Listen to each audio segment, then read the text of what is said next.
Hello, boys and girls. This is like some sort of fucking Jimmy Savile intro or something. Ridiculous.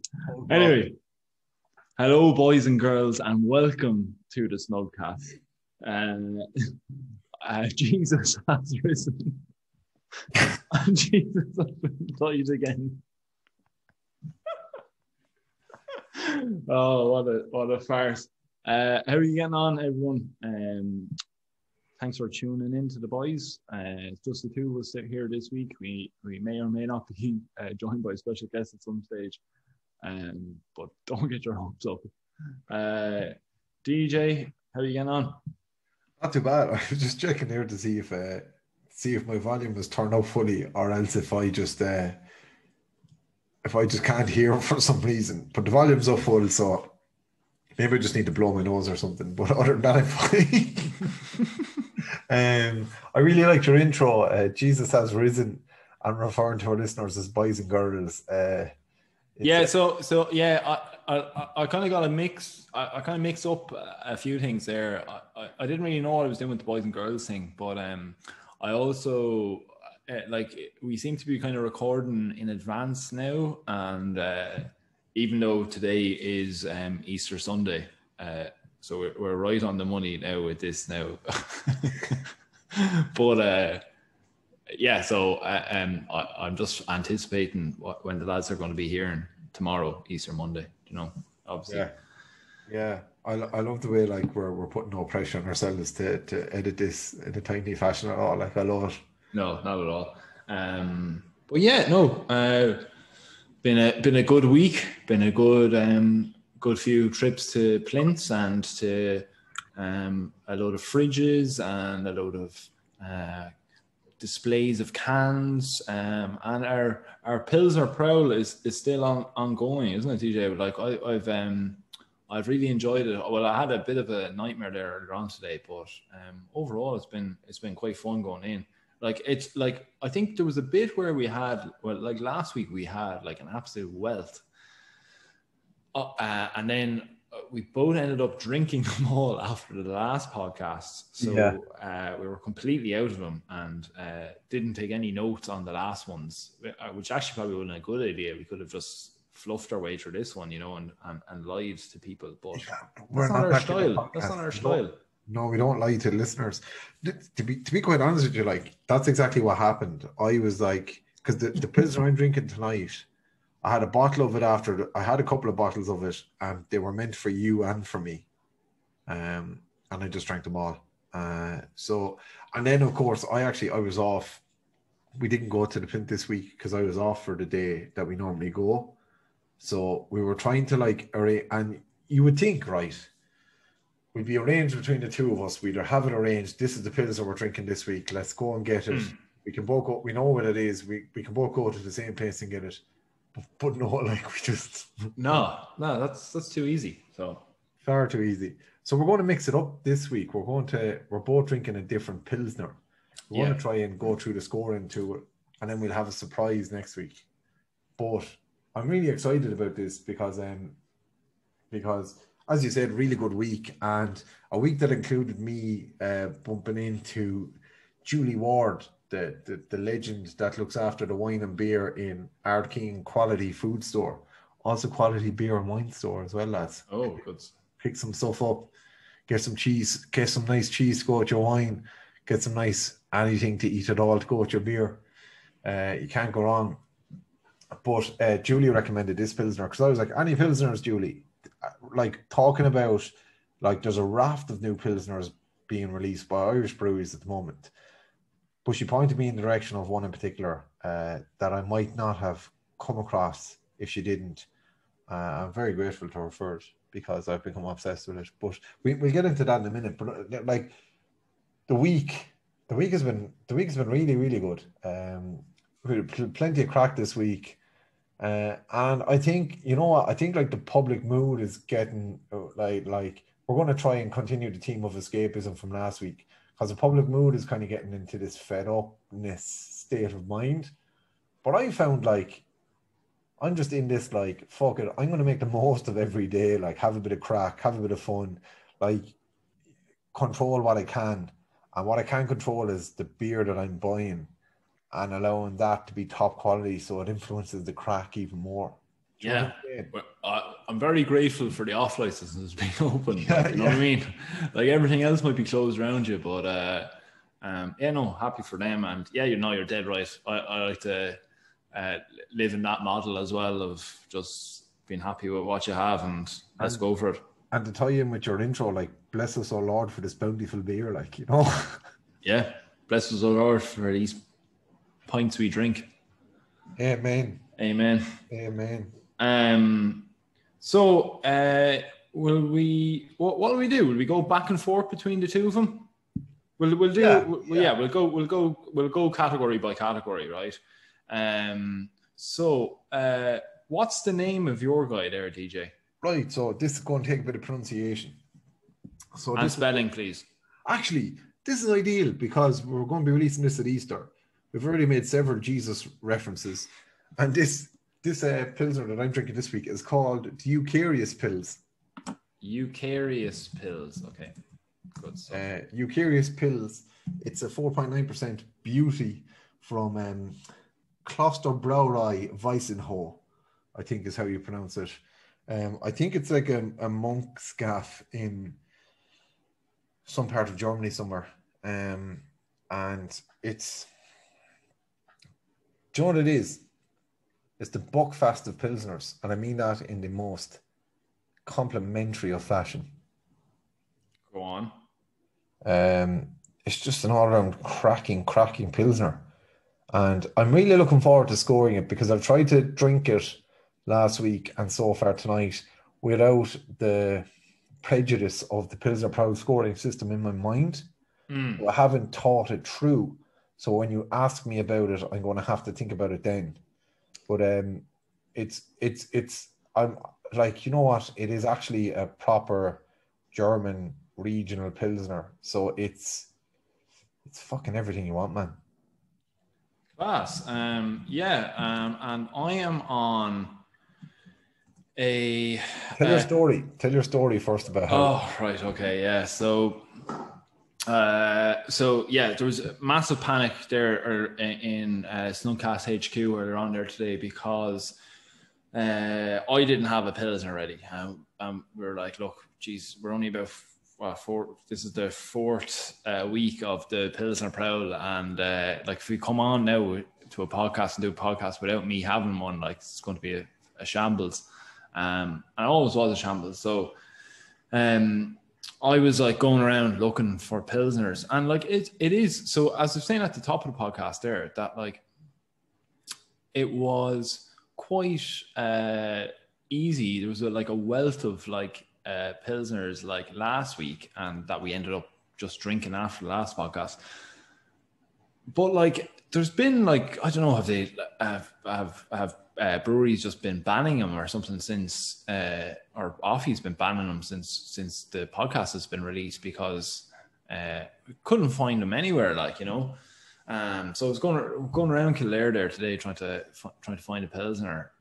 Obviously an independently brewed Pilsner. I wasn't going elsewhere, but yeah, couldn't find one. So yeah, text EJ and we were like, oh look, sure, we won't do a podcast tonight. We'll end up just having a chat ourselves, non-recorded.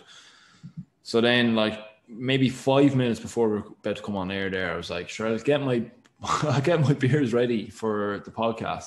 So took out what I bought on Thursday in Grady's Yard, their off license there. And I bought this. It's called Audiovisual Lager, and it is from Collective Arts Brewing Company, who are based in Hamilton in Ontario in Canada. So I suppose like with probably European law or whatever, like everything that we consume has to have like all the ingredients on it. So like normally, like what I was doing for like a lot of the other Pilsners, where it doesn't actually specifically say Pilsner on the can, I was looking to see, like, does it have a Pilsner malt in it? But this one didn't have anything written on it. And like, you know, Pilsners aren't in the majority of the lagers. So I was just like, all right, okay, grand. This just isn't a Pilsner.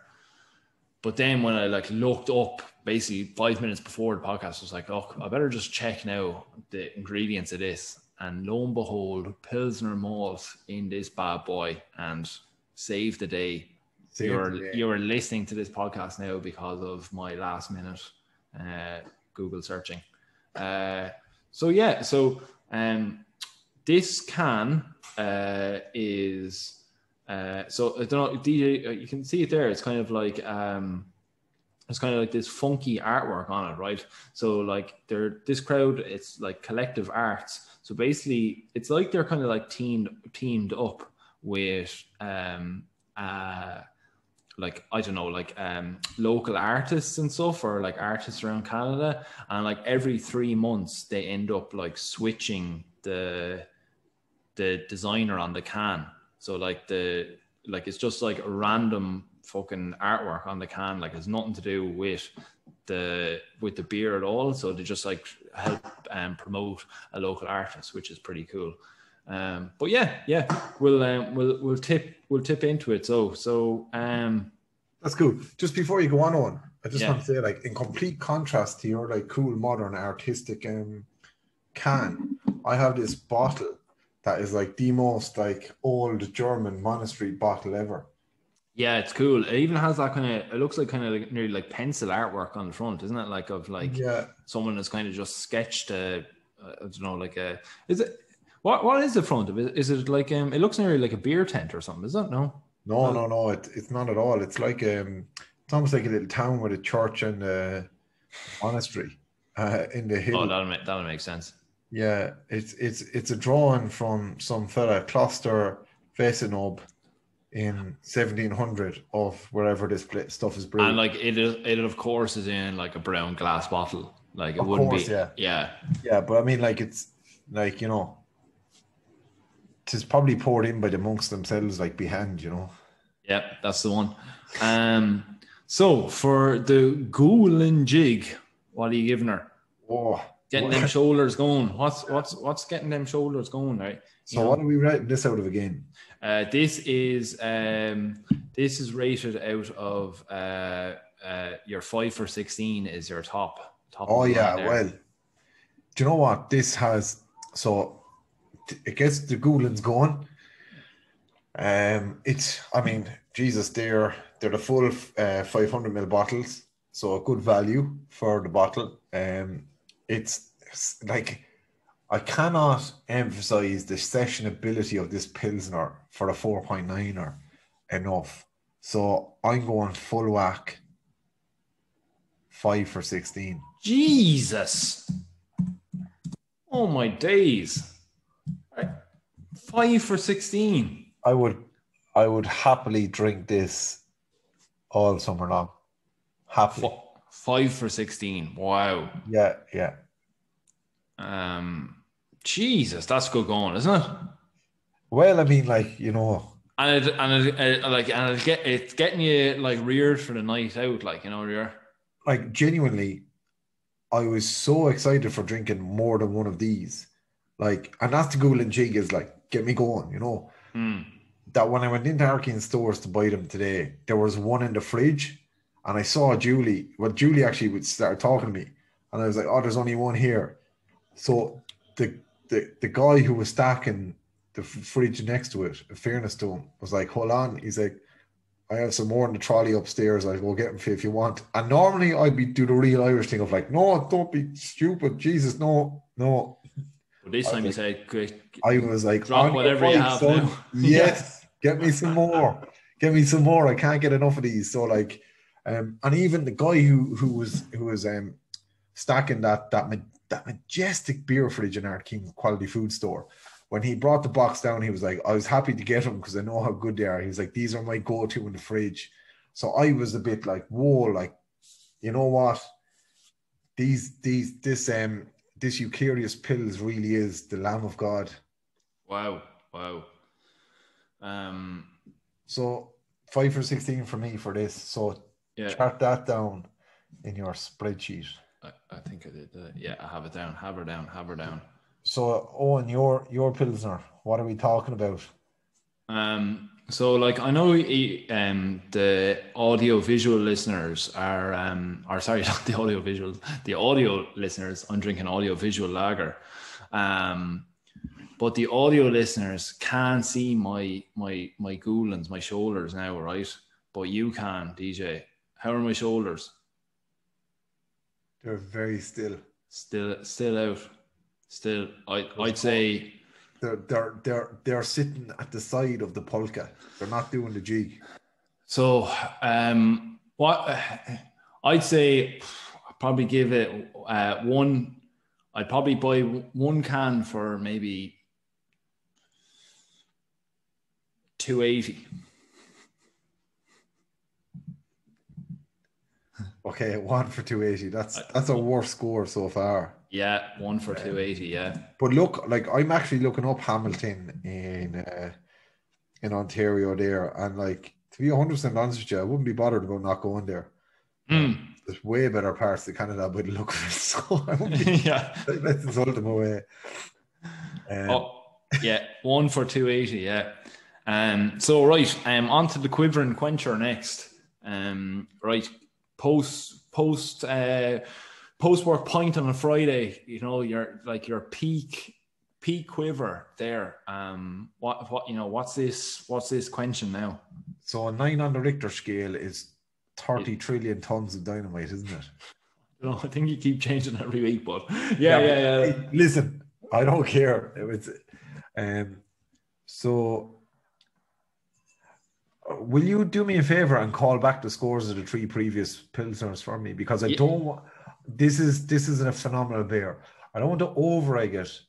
I want to give this score in context of what I gave the other ones. Okay.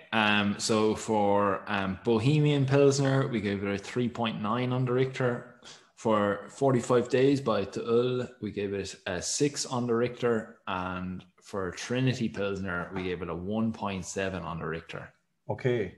So I think Tuul was top notch and in terms of the quencher, and we gave it a 6 out of 9 on the Richter scale, which is actually a very, very good score.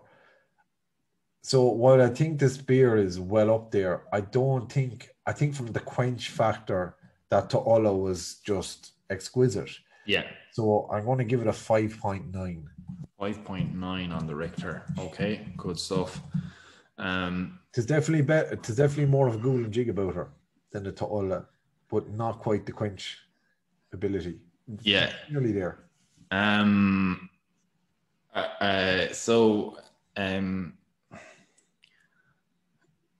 Oh God, I wouldn't say this wouldn't even quench if a fucking plate fell on the floor. I'm going to give it a 0.3 on the Richter. I was going to say, do you want to give it like a negative score? Like, if it actually make you more? I actually think I might. Yeah, negative 0.5 on the Richter. 0.5 on the Richter. Yeah. This is refreshing because we're always trying to find a good in beer. Is it refreshing? No, that's what I'm saying. This is refreshing.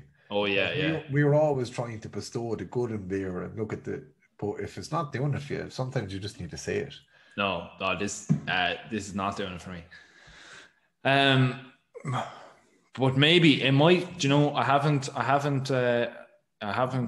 looked at all the categories. You know, I only judge at the time of judging. You know, so yeah.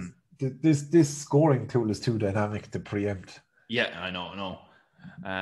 So the next now is your post-pint gasp. So what's that satisfaction rating once the gasp is, or once you've finished off that pint? So I think like we gave to Ola that spas, didn't we? Yeah. Which again, I'm trying to put in context. I think this is a single S, is it? Yeah, it's a single S, because I think, right, looking at it, and this might play out by the end of it, I think it's a better Pilsner than to Ulla, Yeah, but that like the quench and the gasp for to Ulla is phenomenal. yeah, yeah. But a single S, yeah, that's Bass. Okay, that's Bass. So That's yeah, Bass. that's Bass. Right, just real quick, a quicker. It's a German one. It's das Bass. That's Bass. Yeah. So this. Let me just have. I need to get the negativity. Like the last two categories don't count. It's a new pint, a new drink, a new everything. Actually, that wasn't too bad now. Maybe I was trying to, yeah. Maybe I might give it. It's not as good as the Trinity now that we gave that.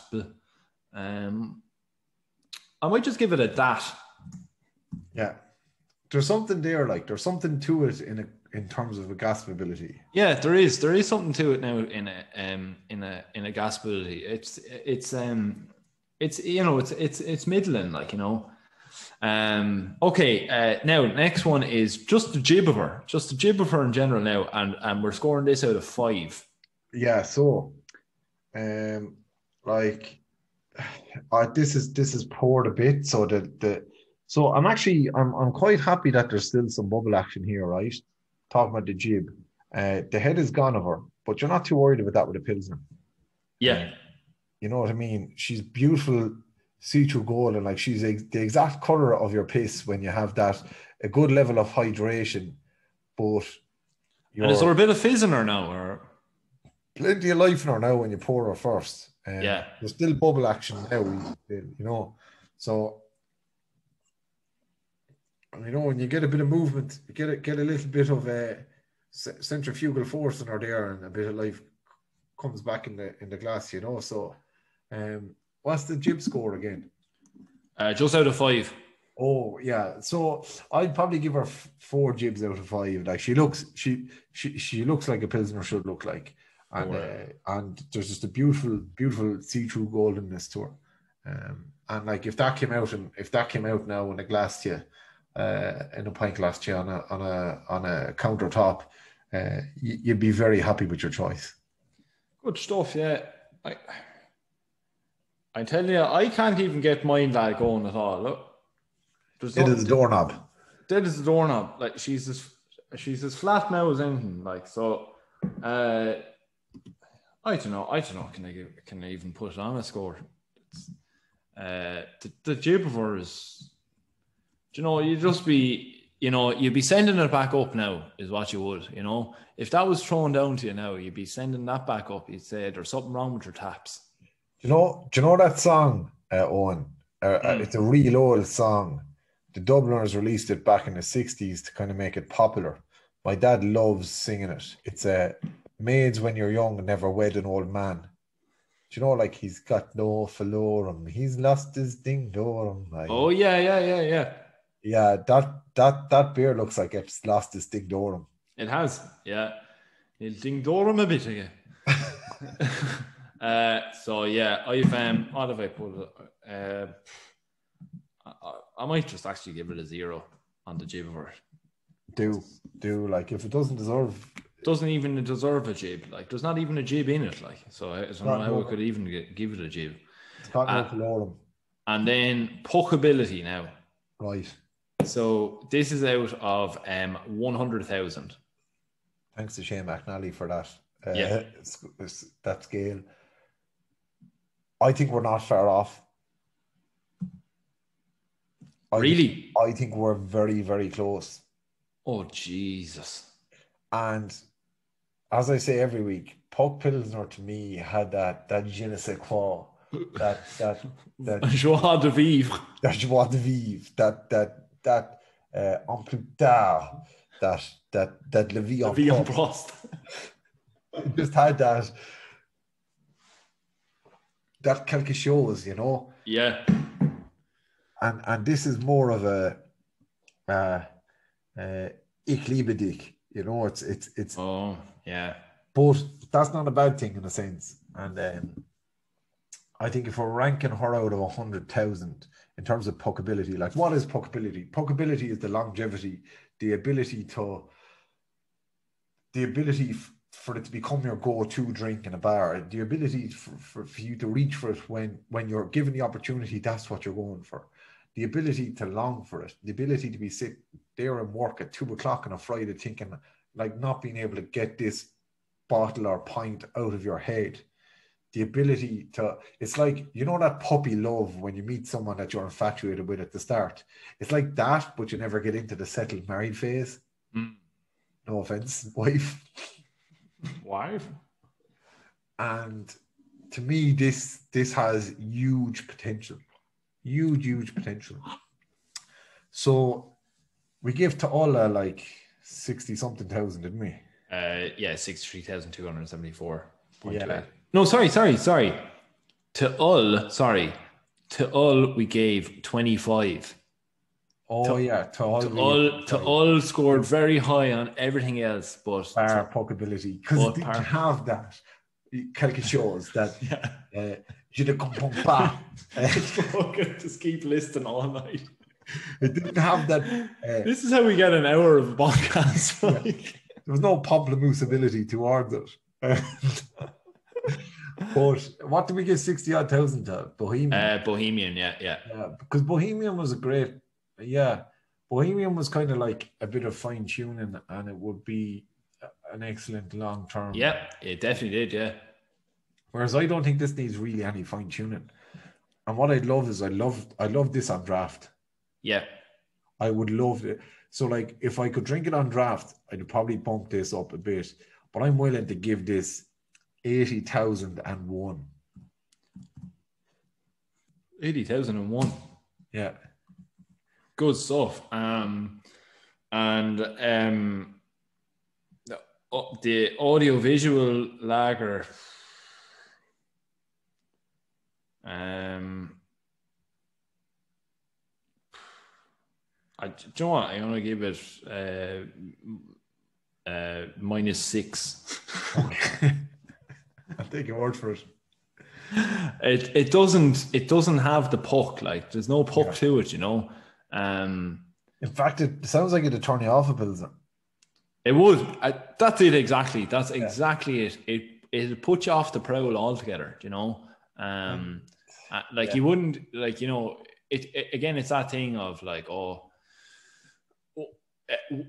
would you recommend this? You know, or, you know the way we're always saying about like bridging beers or whatever, and you know what's going to get you from the macro to the independent brewer. It's not this, like, this isn't it. This isn't the bridging beer at all. And it's also not the full flavored, punchy, mad hatter drink that you also could possibly get. You know, it's not that end of the spectrum. It's the other end. It's you know, now I don't want to be unfair to these guys, because it's not like, I'm not saying it's Dutch gold or anything like that, you know, but it's just disappointing. That's what it is. It's got no florum. No. So with that, we've maybe we should have done. No, we actually no. I like when we're both scoring, and I think next week we might do one each ourselves. Oh no, sorry, we'll do next week. I think we'll do one that will both taste, and then we might each, even though I don't want to put you through it, but we might each swap from this week's one. Yeah, yours sounded so bad. I might just drink this again. And you can just take my scores as gospel. Yeah, and I'd like to see what you think of this Eucharius Pils, because I'm excited. It's the gospel of the Lord. We're bringing him in. JC, he's in heavy this week. He really is. He's the Finn Dwyer of this week. It's like when the Beatles compared themselves to Jesus for popularity, we compare Finn Dwyer to Jesus. That can be the episode title. Well, I was thinking It's Lost This Thing Durham is the episode title, but we'll jot down a few bits as we go. So I think we might just take a bit of an ad break here before we go on to the next few topics, if that suits you. Yeah, I'm happy enough because I need to get another bottle of this golden nectar. Okay, guys. Catch you in a minute or two after Acast inserts an old ad to whatever. Probably for Carlsberg and no one else. Yeah, probably for something like that. So go for it. Right, lads, we're back in the room. The glasses are full. The bladders are empty. We've had our fag break, and here we are back. Yeah, speaking of fag breaks, I've just opened the second can of this Audiovisual Lager here, and it's like drinking an ashtray. It's like it actually. I think what did I say there about the quencher? Like I gave it a 0.5 on the Richter. Like it literally just sucks like the longing for a pint out of it. Like there's nothing to finish it off. Like you get the drink initially, right, and you get that little bit of fizz on the tongue, and you're like, ooh, what's coming now? Nothing. Like it literally just dries up in your mouth. I don't know. Disappointing. So didn't stop me open up the second can. No. Yeah. Well, so like I was when we were talking about this a minute ago, I took a picture of my bottle, Eucharius Pils, and put it up on my personal Twitter, and I said, "Bless us, O Lord, for this bounty we are about to receive."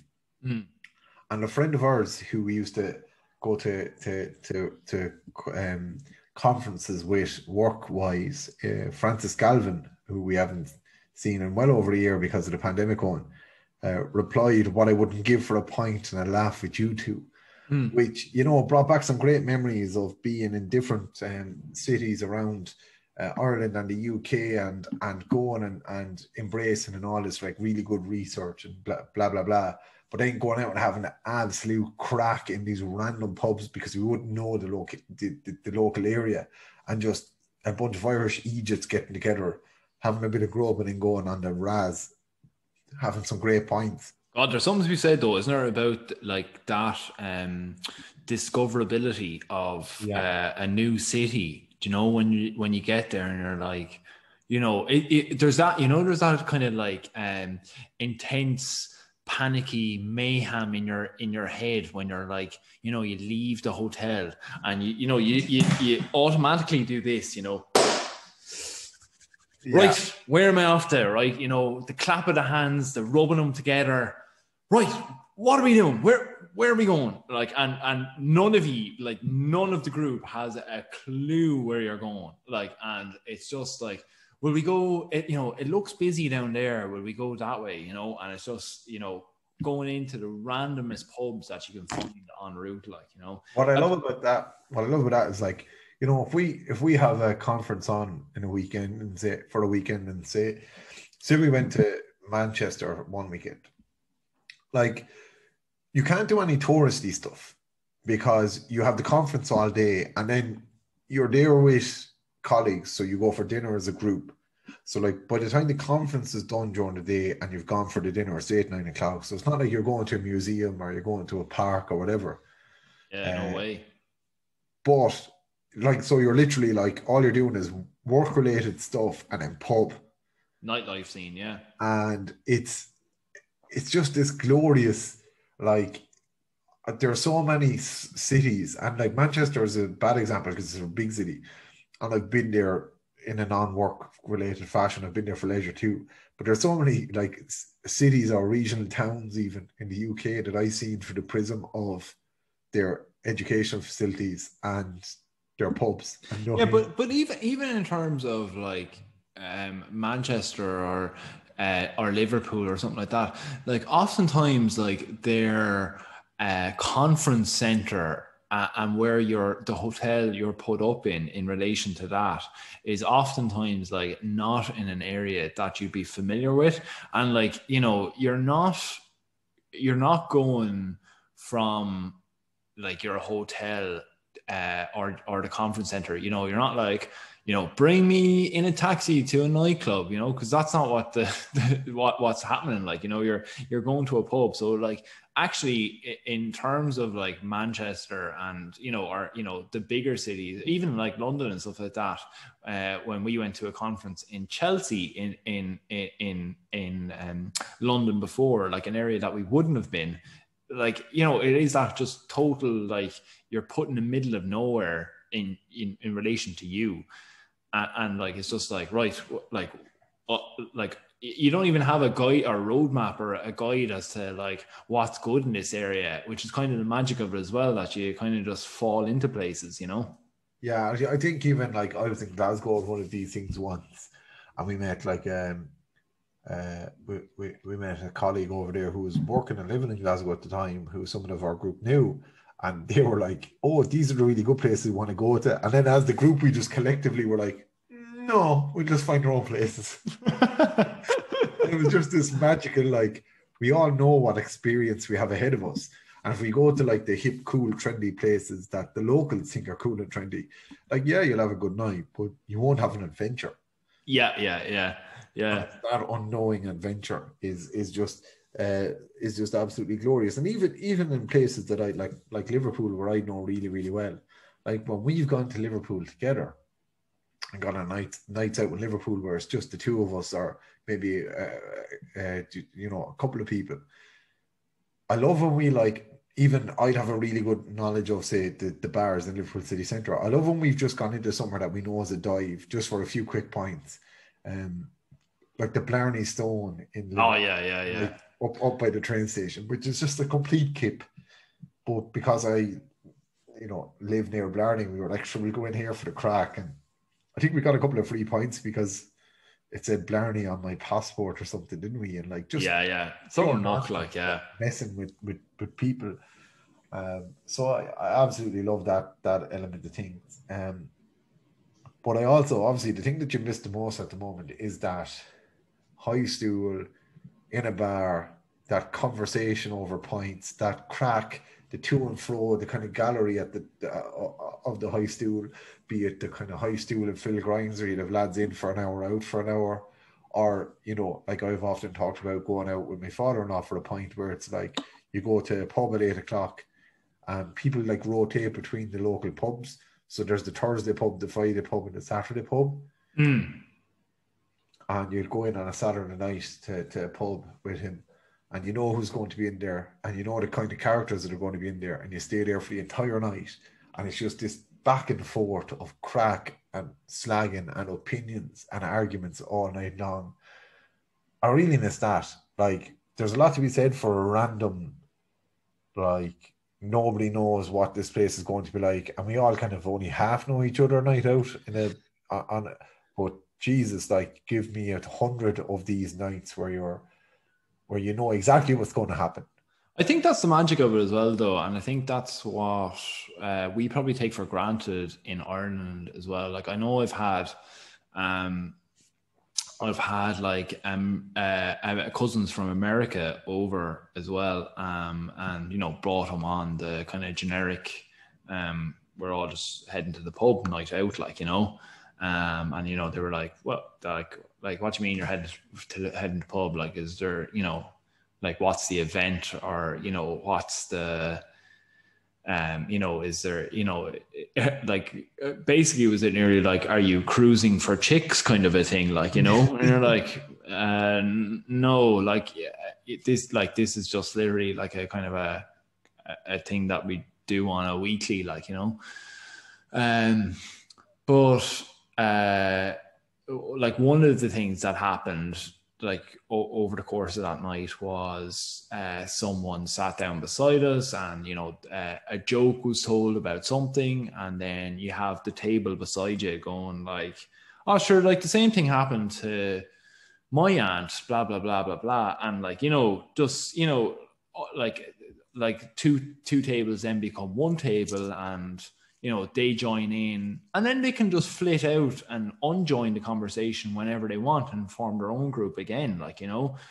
But I remember my cousin being absolutely enthralled with that, that mixing of conversations and people, forming, they having their own little groups, and then like the whole pub is talking together, and then, it goes back down to maybe like 3 or 4 different groups. And then like, even there can be times of silence within the pub as well. Like not, overall silence, but like, there can be times where people are just content to be sitting on their own and, just waiting for or thinking up of the next topic or whatever, or enjoying their pint, or, that kind of thing. Like, and like, that's just an accepted thing that you can do in the pub as well. Or, even, like there might be a fella reading a book or reading the paper. Someone might open a page on a paper, and then you can go, Jesus, reading the headline on the paper, then like, oh, did you see that now? Blah, blah, blah, blah, blah. So yeah, I think it's definitely something that we take for granted, that social aspect of the pub, that is ingrained in us all, and like definitely makes us more sociable animals than a lot of other cultures in the world. Yeah, I think what you described there, like, is exactly what I miss. It's like when you go to an Irish pub, and I'm not talking about like crammed in like sardines to a pub and Temple Bar. I'm talking about going to Phil Grimes or your Jacob Welch's or whatever. Like, there's a physical boundary. Like, you don't stand right in front of me, or you don't sit on my lap, basically. No, it's a comfortable level of people in the pub. Like, everyone has a stool or everyone has a seat, like in the pub. But there's a physical boundary, but there's no conversational boundary. Yeah. And I really miss that. And I was thinking, like, I was looking at the stuff in the news this week, and I'm looking at the news. I'm trying to do this thing now at the moment where I'm trying to look at the news through the prism of a non-COVID world. And I'm trying to look at the news and think, right, if I was heading into a pub tonight to sit in a high stool, what would the typical characters that you would see in an Irish pub make of this situation? So the big one for me at the moment is the Suez Canal, where the ship is moored, and even every minute detail would be absolutely torn asunder in an Irish pub, from start to finish, from the differing reports on how the ship even got stuck there. And I'm thinking, like, what would those conversations be like? Like, because the Irish pub, the high stool in Ireland, is not a reflection of any one part of Irish society. It's actually quite a broad representation of Irish society, I would say. So, like, you'll have a really conservative, traditionalist person on a high stool. You'll have me, who would be the opposite end of the spectrum on a high stool. You'd have someone else there with completely different views. So you get these massive global events that have much broader implications for everything. And you'd get every minutiae of detail, from how it happened, why it happened, what the implications are, and how you resolve it.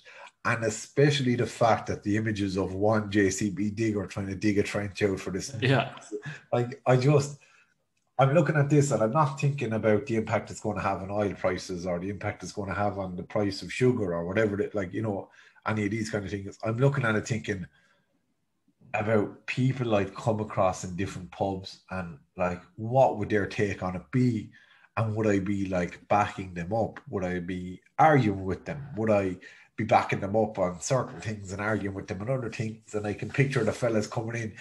Do you know the lads that arrive in the pub in the work pants on a Friday evening, as if they've been on a site or something, and they come in and they're like all, Jesus, long week, and they sit down and they haven't even gone home and showered and changed. But like, when they talk to people that work with them, they do fuck all, and them lads who the exact lads who would, I know exactly how to fucking get that ship back floating again, and they'd come up with some completely flawed theory. Like, and I'm trying to view the news through the prism of the variety of perspectives from the high stool. Yeah, I think that the lads on the high stool as well. So what I tend to notice when I'm on the high stool, right, is that you tend to have one perspective, right? So each person kind of has one perspective, right? So you ever only go like, you know, so we'll take the Suez Canal now, right? We'll say, right, so like if I was in there now, I go, oh, Jesus, like, you know, sure, wouldn't the lad now have just like, how do you run aground now? Like, sure, you know, like as I was always told, like you always keep the back arse of the ship, you keep her straight, and you know, you guide her in, like, you know, like complete nonsense, like, you know. So like I'd come along with that point, and then you'd come along, right? So you'd have one combating argument against me, right? And you go, I know, you know, your man's not fully to blame now. Like, you know, there's an awful wind there in the Suez. Like, it's got, you know, it's known for it. The Suez Canal is known for the wind, like, you know, and sure, you know, many a smaller ship would have ran aground there, but you know, it's only the fact that this lad is, you know, it's a big bastard that it's causing such a hassle, you know.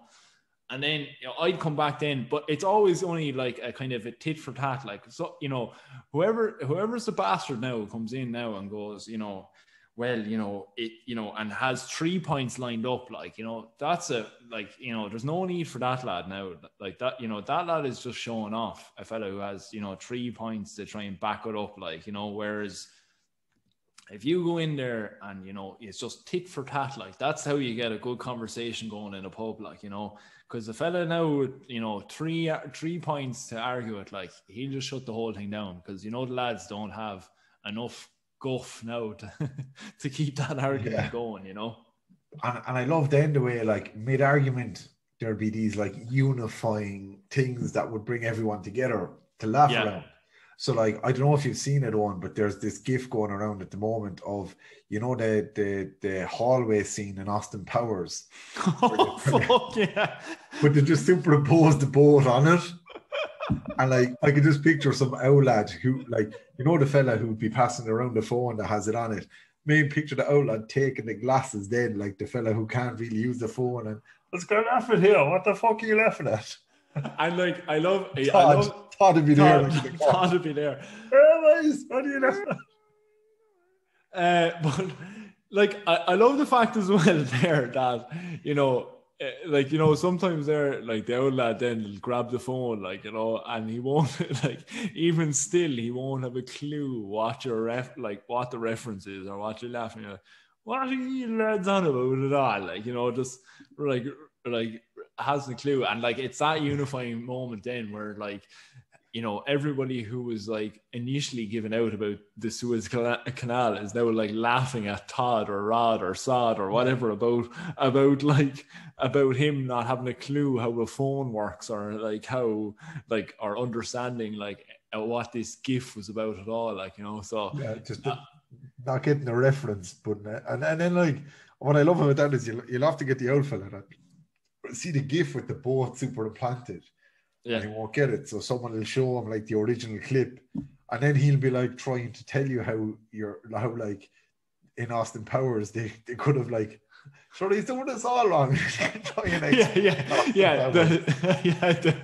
The argument now has gone on to like how your man in Austin Powers could have got through, like. But the thing then is, like, and I can see how these arguments will develop. And you'd go on about the Suez Canal, and then someone will bring up shipping, and, like, depending on what part of the country you're in, then you'll have some fella that'll think he knows a lot about shipping, and he'll start talking about that, and then he'll talk about freight. And I don't know if you've seen the stuff doing around on social media at the moment, but the shortage. The upcoming shortage in the world of sex arses is definitely one of the biggest fallouts. Sorry, now what is a sex arse? What did you say? Did you say sex arse? Yeah. So I don't know if you've seen it on social media, but basically there's this recurring theme to everything that's withholding supply to the UK, essentially. So the first thing that they got this into national print was Brexit. When Brexit... So, hold on. Roll it back. What in God's name is a sex arse? All right. And I'm only taking this from, like, Daily Mail articles and stuff like this. Not from personal experience. But it's basically a synthetic arse.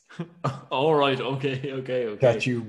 That like, I suppose if you don't you plow a field with. Yeah, yeah, it's a sex toy, for want of a better phrase. Okay. But basically, with Brexit, there was this fella did an interview. He had ordered like a heap of these sex arses to import into the UK. Sex arses, that has to be the name of this episode. No. But they got stuck in Calais post Brexit, and he was like complaining that he couldn't get his sex arses into the UK. But apparently, there's a heap of these sex arses on the ship in the Suez Canal.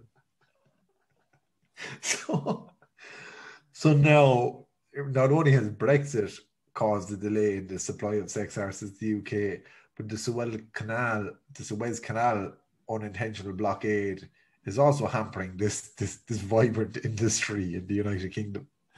I'd say it's not the only blockade those sex arses are going to get. Anyway, moving swiftly on from the sex arses. So there are some hot topics out there at the moment, and one of the most polarizing topics in a pub is sport. And like some of my most recent memories of pubs are really good ones. Like I think back to pre-pandemic, watching darts with Niamh's father in the pub, and actually I don't think it was last year. I think it was the year before, maybe, where the female dart thrower got into like the quarterfinals or something. And I remember watching that match that she was beaten in a pub with him and his best friend Shem, and like just the crack while that was on. And so sport is a polarizing thing in a pub. It's something that often really pits people against each other and can turn vicious too. Can really turn vicious. And something that I think would be, and again, trying to look at what's happening at the moment through the prism of a non-COVID world, we're in a pub discussing these events. Imagine the Irish football team were beaten by Luxembourg 1-0 and you watch it in a pub on a high stool with a load of our lads and our ones around you. Yeah, like again, I definitely think, because even outside of the pub environment now, that's such a polarizing thing at the moment of like Irish football and Stephen Kenny's performance as manager. So again, like harping back to that that polarizing view of you're either all in or all out on him. So there's no one going he's all right or whatever. It is like, he had a bad bunch of lads coming in. There's a lot of injuries. He's doing his best, and then there's the other side then of sure, like that lad is hopeless. Like sure, we got rid of Mick McCarthy, and look how well he's doing now, and blah blah blah. So it's definitely one, and I'd love to be in the fucking middle of it now, just to grasp onto it and just what I love about those arguments as well in the pub is I love being I love having an opinion in them, right? I never ever feel very strongly about anything that's going on in the pub, and I love it when lads in the pub do end up feeling really strongly about those things, because I can sit back and relax and I can probe. I can just take whatever side that is going to get the most entertainment out of it for me, so I can go, I don't know about that now. Like Stephen Kenny, he's he had a great record with Dundalk, but what's he done on? They gave him the job too early, and I'd love to see a lad just flip, on me, and I love taking that heat in the pub, because that's the thing about the pub as well. Like it's all, everybody knows that nobody means it with any maliciousness or anything like that. That it's all just like good-natured discussions in a pub. Like, so I love being like just antagonistic in the pub as well. That's because I think there's certain people have their pub personality, and like, you're an agitator. Like, exactly, you just want to stir it. Like, you'll say stuff you don't believe in for the crack. Just to hear what. Just, I think it's even to hear. I think it's nearly to bring out the passion in others more. You know, it's to hear fully their side of the story, and like actually, sometimes they'll actually probably bring out a better point because of it. You know, they're forced to make a better one because you're agitating. Exactly, yeah. Because like there's other pub personalities. My Uncle Burr, who I absolutely adore, is just the greatest to have these like few canned debates on. Because if I told him that the night sky is black and the moon is white, he would have to tell me that the moon was black and the night sky was white. Like, he's the pub personality that no matter what you say, he'd have to disagree and debate it with you to the nth degree. Just like it's just his personality, and then you've got the person who will just agree on both sides, and will just be like, yeah, that's a very good point. Actually, yeah, that's a good point too. I didn't think about that, and they won't actually contribute themselves, but just for that kind, there's the type of personality, and I see it in pubs around Ireland. There's the type of personality who just doesn't really care. No. So appreciative of being included in the conversation, and like they're the people that I'm always like, oh, I'm so like, I'll always ask them or go to them and try and involve them in the wider discussions in a pub, because you can just tell that personality is just so fucking happy to be out and socializing. And again has this graw for the crack, the debate. They're just enjoying it, aren't they? They're just enjoying the debate, like and it's like, you know, there's just these characters in everyone's life who, when you go to the pub and you're sitting on that high stool and you talk about like we mentioned Stephen Kenny there, like I think the pub is the perfect antidote to say social media, Facebook, Twitter, where like it's completely toxic. You go on social media tonight, and like, you know, some people would have Stephen Kenny shot with a rifle. Other people would argue that, you know, all the Irish football's demise is purely down to them pumping hundreds of millions into John Delaney and his crack instead of the youth infrastructure. And you flesh that debate out. And like I don't think this is the forum for that debate. So I'm not going to get into what I think about that, really. Yeah. Actually, do you know what's another personality? And I think it could have been, was it your granddad that kind of reminds me of it? But it's the chap that he sits back, right, and he listens to everything, right, and it's that kind of maybe logical mindset. So listens in, takes in everybody's point, you know, and takes in what everyone's saying, and he's sipping away, and he won't say anything, but he'll come out with, you know, that one killer line, you know, and he'll shut the pub up with that one line, you know, and then he probably won't say another word then for the night or whatever, or you know, he won't say another word in that conversation or in that debate. He might go on and he might chat to other lads or whatever, but he'll just, you know, sit down and he'll consume everything, and he'll just go, do you know what, you know, and then have that killer line that'll just shut everybody up, you know. Yeah, you're dead right to mention my granddad there, because he's the type of man that like you said, he'll have that one line, he'll let everyone have their say, and then he'll do the killer line. Yeah. He also has this magic ability to be fully in one of those conversations without actually offering an opinion. Yeah.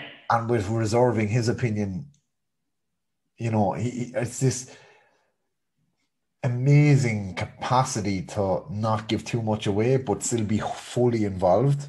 Yeah. And like he's got this real old school storytelling style as well, when he's the one telling the story, that just he's got this ability to shut to without shutting people up. Yeah. Like, you know, when he speaks, you're like hooked on every word. Got this capacity to deliver a story in a way that just pulls everyone in. And those characters, that essence, that multi-character universe condensed into a pub, I think is a much healthier forum for debate and discussion around topics like the Suez Canal or Stephen Kenny or any other things than, like, you know, social media, where you have to condense what you say into 140 characters, or like, you know, you can have an anonymous account say something really abusive. Yeah. Well, I actually think that if, like, not if, or if the pubs were open, I don't want to be that person, but you know, if there was that outlet for people to release some of the thoughts and, like, you know, get rid of some of those nonsense takes that they have in a pub, because, you know, a pub will never inhibit themselves from shutting you down in a nice way, but, like, you know, in going like, that's nonsense now, don't, you know, you can't be saying that, like, blah blah blah. Like, I definitely think if there was that release for the person who has thought of this thing and has bottled this thing up and, like, you know, has this experience or whatever, to release it in a pub argument, I actually think that there would be a lot less online abuse and stuff, because like, that's people's outlet at the moment. That's a lot of people's only outlet at the moment.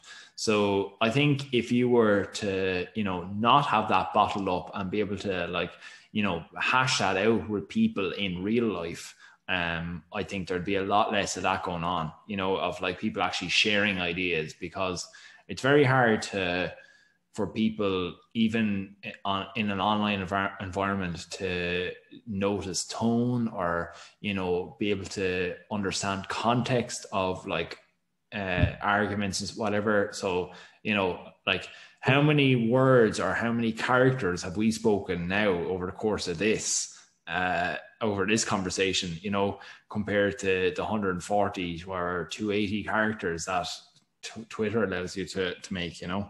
I think even if, like, the fluidity of conversation in a pub or like what we're doing here, but say if we were in a high stool, the fluidity of conversation allows you to realize that you're not always polarized against the same individual every single time.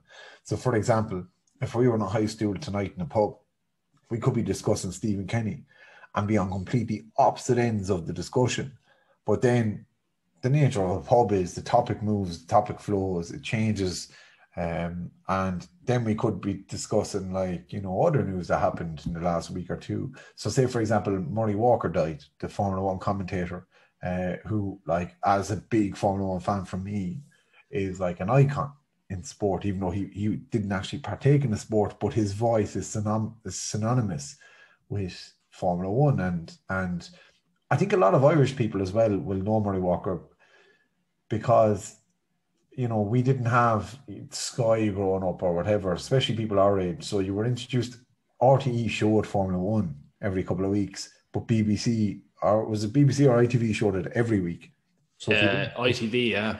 Yeah, so if you didn't get it on RTE with George Hamilton doing the commentary, and was it George Hamilton, I think it was, who was very good on the commentary, you'd get Murray Walker, who was this massive icon. So, like, Murray Walker was, say, someone that everyone would be in tune with. So we could completely disagree on Stephen Kenny, say. And then someone could bring up, Jesus, how Murray Walker died, you know, in 97, was a grand age, and blah, blah, blah, could go on, talk about. And then the comment, essentially, like, you could picture how it would go in a pub, it would delve into, you know, someone would say, sure, look, I'd be the type of person who might say, Murray Walker is the greatest commentator in any sport ever. Right? We could have completely disagreed and been on polar opposite sides of the Stephen Kenny debate, but then we could be on the exact same side and say the greatest sports commentator of all time debate that might happen 5 minutes later in a pub, and us disagreeing on Stephen Kenny is forgotten because now we're agreeing on Murray Walker, arguing with someone across the bar about it who's trying to say Martin Tyler is the greatest sports commentator ever. You know what I mean? And then I could be vehemently against this and you could be backing me up. And I think in a pub, while individual conversations can be polarized, it's much quicker. It's much less like debates on social media are kind of compartmentalized into these threads, and on that thread you're either one or the other and you're X or Y, but there's no fluidity to it. And there's this certain level of anonymity and an impersonality associated with these kind of debates that occur in pubs, whereas in a pub you're more than likely debating with someone you know or someone that you half know, and you're able to have that fluidity between conversations that allows you to keep a humanistic side to the debate. I think that's invaluable. Like, oh, definitely, yeah. And I think you're totally right. As in, there's something to be said about. I think it's that thing of like when you're in an online forum and you're after making a comment, right? And like you see it all the time with celebs or whatever, some celebrity will post or will post a tweet or will post a photo or whatever, and then they'll get out of 100 replies, 99 will be good and one will be you're some slur or whatever, right? And it's that one that's going to land with them. So first of all, you're not going to get that slur in a pub or anything like that. Well, in most pubs anyway, you're not going to get that slur back at you or anything. But I think also as well, you maybe thrive a bit more on the positive comments in a pub environment than you do on a negative, because I don't think the negatives are as much. So I think you are a bit like geared up by people going, do you know what? Yeah, you're dead right. Murray Walker, he was an absolute legend, and like I remember, and like they'll tell their time then. So like you end up feeling like that. You've initiated this conversation, that you've become the basis of like this person regaling in their experience of like Murray Walker or whatever. So I think it's very it's a very nice experience for you as the speaker, and very rewarding to be the person who has like initiated conversations and has like told a story in a pub. And like I think there is regardless of the pub and the Irish pub environment anyway, that like people are always like, go on, even if someone is struggling through a story or whatever, so everyone is kind of backing them to tell their bit and to keep going. And it is lovely. Like I always really do enjoy it, of like, even if someone's kind of like forgotten half the story or stumbling over like bits and pieces, someone will come in and they'll go, say this oftentimes happens as well, where someone is maybe struggling through a story and they go, oh, was it, I can't remember now, was it June 2020, or was it maybe, it could have been August 2020, and someone will come in then go, that was the summer 2020, and they'll just kind of get them rolling on with the story, and just making it really nice for people to be able to speak their mind in a pub, or just speak their mind in general. It's like one of the best debates I ever saw in a pub was about what had a greater area, the goalpost, soccer goalpost or GA goalpost. And it was this like ferocious debate, which is really entertaining. But it was pure muck, like pure nonsense. Pure, yeah. I think the debate came about like someone said, someone missed a penalty in a Gaelic football match or something. And someone said, oh, you shouldn't miss penalties. And then someone else said, well, you should never miss a penalty in a soccer goal because it's way bigger than a Gaelic football goal, but you can understand it with the Gaelic footballer. Something along them lines. And then it went like the place erupted. And I was like, this complete nonsense. But what I loved what you said there about the positivity in the pub versus social media, right? if someone says something outrageous to you in a pub, or replies to something that you've put out there with something really negative, or something that could be construed as personal, there's no doubt that, you know, everyone in a pub is going for a piss every 10 or 15 minutes. So when that person goes up to the bar, goes for a piss, someone's going to turn around and say, "Or my team, he's only a bollocks anyway." Yeah. You don't get that on social media. Like, you know, you don't get someone putting something out there saying an opinion, and then someone replies with something personal or causing an injury or something. Like, you don't get someone sliding into your DMs saying, "Don't mind that person, they're only in Egypt," you know? Yeah, yeah. So like I thought that was an excellent point. And it's making me have a great wanderlust for the pubs of Ireland again. I know. I'm really longing for him. Like, it definitely is that. I just do love that conversation and that ability to, you know, not say what you want, because, or not even say what you want, but like, as in, you know, speak your mind in the pub a bit, because, you know, people will help you, or they will guide you along nicely in terms of whether you're right or wrong as well, you know. Like, as you said there, if you say something that's like completely off field, you know, people will often go, what are you, you know, what are you talking about? Like, you can't say that, like, or whatever. And, you know, where's your evidence for that? You know, people would call you out, and then, you know, well, you know, people get found out quite quickly in a pub as well, because they go, well, you know,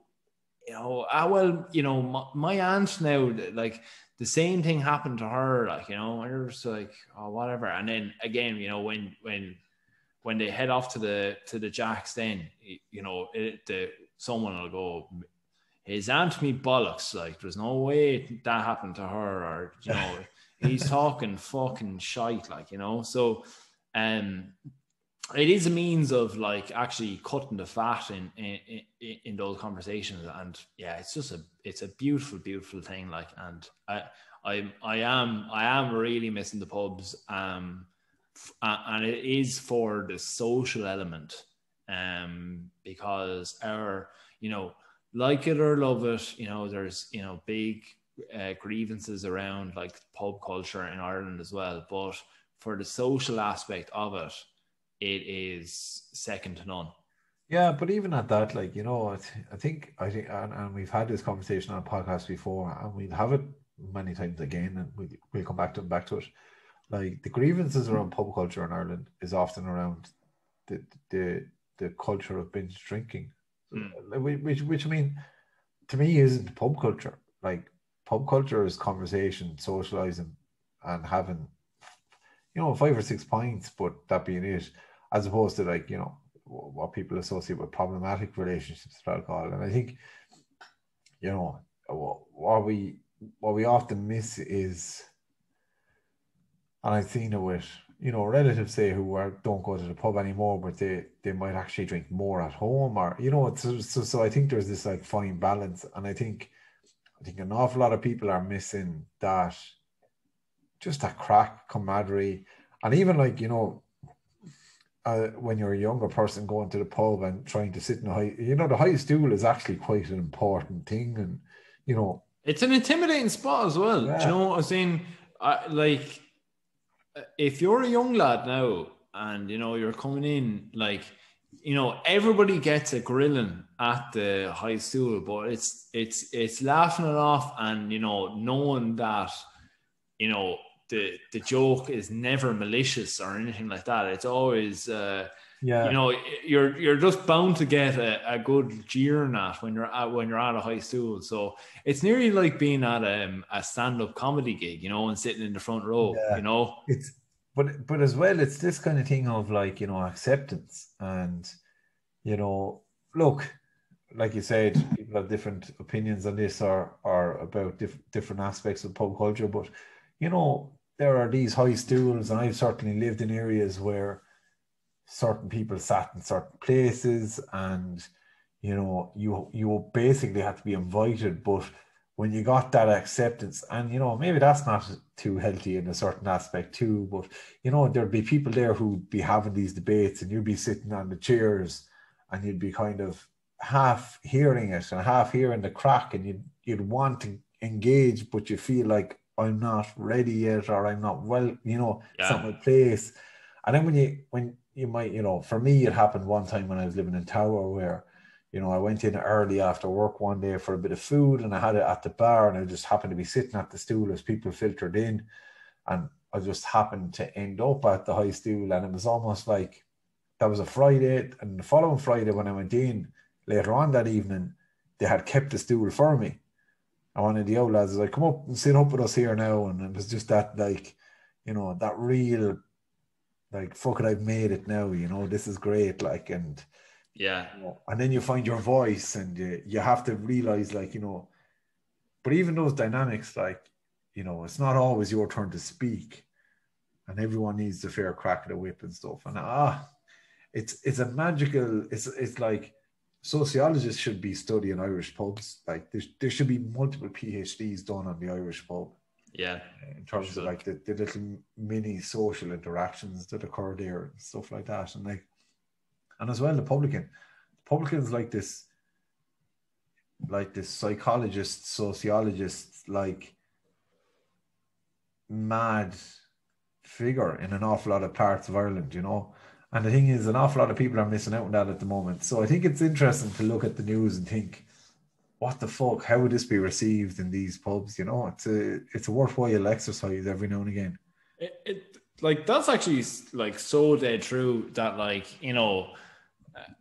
like how much, like, I don't be knocking psychologists now or anything, like, but like how much of but like how much of their job is to be an active listener, right, rather than actually having any intervention out of it. Like, how much of their job is actually people, like, enabling people to spill their guts, or to talk about what's bothering them, or talking about what's on their mind. I would say 75-80% of their job is probably that. Like, I haven't a notion, but like, that's what I would see most of the cathartic and therapeutic benefit of it is actually getting stuff off your chest, and like actually realize, if you have problems, it's about talking about it. And a barman, like, will actually do that, like, 7 days a week, for quite cheap. 2 pints an hour. Yeah, exactly. So like, I know we're having a bit of a laugh at that, but like, there's definitely something to be said about it as well. Like, there's a lot of truth in it, and I look forward to the day where I can, where you get to have these debates and have this crack, and I have all the multiple different pub experiences. Have the pub experience in the random bars in the UK at conferences, after conferences and stuff like that. Had the experience of Phil Grimes and the pubs in Ballygone and Laois, and the pubs of Waterford and Kilcullen again. That's the dream. And hopefully we won't be too long waiting. But that's been a great conversation. Like, we actually had very little prepared for tonight, and it turned into like this super conversation about what we miss most about pub life. I think you guys can get us all on all the regular social media feeds: Facebook, Twitter, Instagram at Snowcast. You can get us on patreon.com/Snowcast if you want to give us money to help upgrade equipment. When the pubs come back, we'll be able to get to more diverse pubs. We want to get to the pubs that we featured in the Last Call series. If you're new to the Snowcast, go back and listen to the Last Call series and the Pandemic series from late last year. If you haven't, I think it'd be well worth your while. They were a particularly good series for us, I do think. And it's been a fucking pleasure to be drinking these Pilsners here with you tonight. I look forward to coming back next week to have some more. And Owen, parting words for the listeners. My parting words this week are just to remind everyone that it's been tough for charities in the last year to fundraise, that they've found it difficult because a lot of fundraising is in shops and in-person bucket collecting kind of stuff. So two charities that I'd be quite involved with would be the Irish Cancer Society, any of the cancer societies really, or cancer fundraising. Please donate. They find it quite difficult, and a lot of the nurses who would do home help and stuff, it's really important for them to get funded in order to be able to provide those services for end-of-life care and stuff like that in patients' homes. So please do that. And another one as well is the Irish Guide Dogs for the Blind. It's something that I'm involved in as well. So it costs about €55,000 for an Irish for a guide dog to be raised to be a guide dog. So 85% of their funding is reliant on donations. 15% is provided by the government. So please, if you can, please donate to the Irish Guide Dogs as well. That's my parting words. Yeah, I completely echo that. So you can go to donate.cancer.ie to donate to the Irish Cancer Society. They provide the services they provide are completely invaluable. They provide night nurses to people in their last hours of life who need nursing care overnight so that they can die with dignity in their own home, and that's really important. And for the Irish Guide Dogs for the Blind, you can go to guidedogs.ie/donate for them. As someone said, it costs huge amounts of money just to train a guide dog, and again, they're another invaluable service. And just to give context to the impact of COVID on fundraising, it's been Daffodil Day recently for the Irish Cancer Society, and in 2019, Irish Cancer Society raised €4 million. In 2020, because of COVID and Daffodil Day being cancelled in 2020, that dropped to just 2 million. So their funding was cut in half. So if you have, do you know what? If you have a spare few pound, throw it to them, please. This month would be much appreciated. And another shout out just for another, if you're in the Southeast, another charity that's close to our hearts is the Solace Cancer Support Centre here in the Southeast as well. So look, fuck it, great shout there on. Lovely note to finish the podcast on. Support your local charity. And again, just before we leave, another thing that pubs would do would throw an old box up on the counter for these charities and collect money for them, and every penny counts. So another source of income is for these charities as opposed to being closed. So any money you would have given over the year to these charities in the pub box, maybe just throw an old Revolut or an old bank transfer to any of these charities. So thanks for that. Great way to end the podcast on. Slán guys. 4 hours. Slán guys. Bye. Bye.